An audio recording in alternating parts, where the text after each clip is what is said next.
एक्समास छुट्टी मु घरे केमती टाइम पास करिछि देखंतु। एटा हमर परिबा बाड़ी विभिन्न प्रकार परिबा चाष होइछि। एटा भेंडी चाष एपटे माखन जहाँ को कखारु कह कखारु चाष विराट एरिया।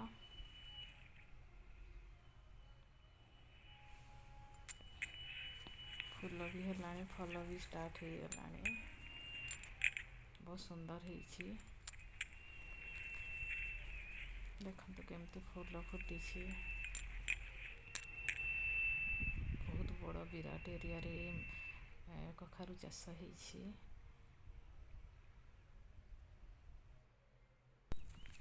एटा पियाज पियाज पल्हा छोट छोट पल्हा पकाई।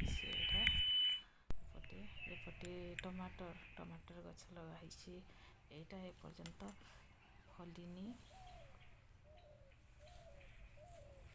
ये भी विराट एरिया एटा लंका चारा पकाई। लंका गछ चारा एटा भेंडी गछ भेंडी चाष एरिया भेंडी चाष होइछि। भेंडी भी फलुछि। एट भी गोटे एरिया एपटे भेंडी भी जोड़े हाँ एपटे लंका गछ एटा बोधे लंका गछ देखते लंका चाष एपटे ये बहुत बड़ बड़ मिर्चा होछि के लंका चाष होइछि। एटा बहुत बड़ बड़ लंका होइछि। एटा भी गोटे एरिया रे चाष होइछि। एमती मो एक्समास छुट्टीटा एमती घर बाड़ी एमती बुलिकी मो टाइम पास कर देइछि। एटा झोडंग चाष भी होइछि। एठी तार मझिरे मझिरे झोडंग देइछन्ती। बहुत सुंदर होइछि।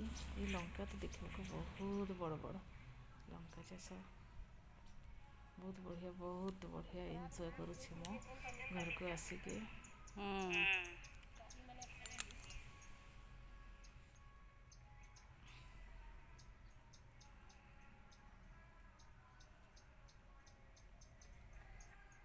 हेलो फ्रेंड नववर्षर समस्त हार्दिक अभिनंदन शुभेच्छा।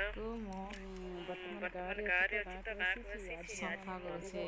पोखरी हेडरे बसिकी सफा करुछि। हम जमीरो गोटे गाउली साग संग्रह करिछि। एई गाउली साग बहुत रोषेई कर खाती। सहरिया लोक खाती। साग विषय में आज किछि शेयर करिवि समस्त को।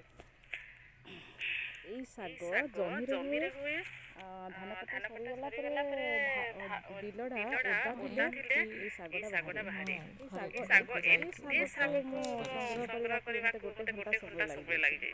खरारे मते बहुत कष्ट लागुछि। तेणु हमर ए जो माछ पोखरी हेडरे बसी साग सफा करुछि। जेहेतु एटा मोर जड़े सांग मते कहितला तांको पठेबी। ए सागडा केमती रोसे कराय मु आपन मानको शेयर करिबी। ए सागरे धान नडा थाए। धान बिलरे ए साग को संग्रह कराय छि। माने धान नडा निश्चित थिबे। धान नडा सफा करा जिवो। तापरे याकु धोइकरी आमे जेमती साग रोसे करू सेमती अति सहज रे सागटा रोसे हो जाए। आ साग प्रस्तुत हो जाए। याकू प्रथमे कड़ाई रे तेल गरम हो गला परे सोरिष लंका माने रसुण दिया जिवो। सेटा गरम हो गला परे ए सागटा आगु धुआ होई प्रस्तुत हेगिथिबो। ए सागटा सेतिरे लगे दबो पके दबो। ताकि सागटा सिझी गला परे इथिरे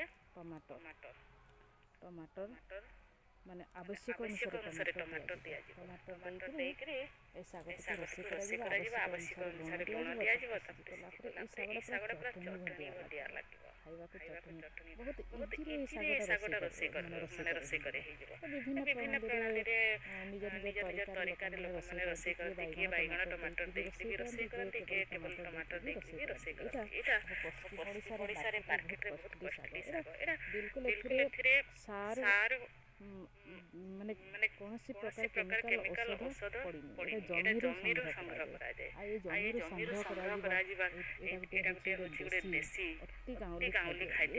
ଏମିତି ଜିନିଷ ଯଦି ଖାଇବା ତାହେଲେ ଆମକୁ କୌଣସି ପ୍ରକାର ରୋଗ ବିମାର ଆମ ଶରୀରକୁ ଆକ୍ରମଣ କରିବ ନାହିଁ।